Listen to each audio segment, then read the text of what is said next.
એક જંગલમાં એક ચાલાક શિયાળ અને એક લોભી વરુ રહેતા હતા. એક દિવસ બંનેને એક ખેડૂતના ખેતરમાં તાજું માંસ પડેલું દેખાયું. વરુ લોભથી બોલ્યો, "આ આખું માંસ મારું છે."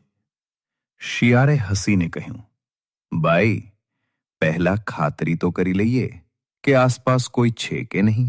વરુ તો માંસના લોભમાં જોર જોરથી અવાજ કરવા લાગ્યો. વરુનો અવાજ સાંભળીને ખેતરનો ખેડૂત લાકડી લઈને દોડી આવ્યો. વરુને જોઈને તેણે જોરદાર માર માર્યો.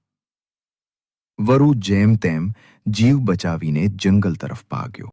આ દરમિયાન શિયાળે ચૂપચાપ આખું માંસ ઉઠાવ્યું અને સુરક્ષિત જગ્યાએ જઈને આરામથી ખાઈ લીધું. થોડીવાર પછી વરુ ઘાયલ હાલતમાં શિયાળ પાસે આવ્યો અને બોલ્યો, "મારી લોભ અને ઉતાવળે મને મુશ્કેલીમાં મૂકી દીધો." શિયાળ બોલ્યો, "જે વિચાર્યા વગર કામ કરે છે તે ઘણી વખત નુકસાન ભોગવે છે."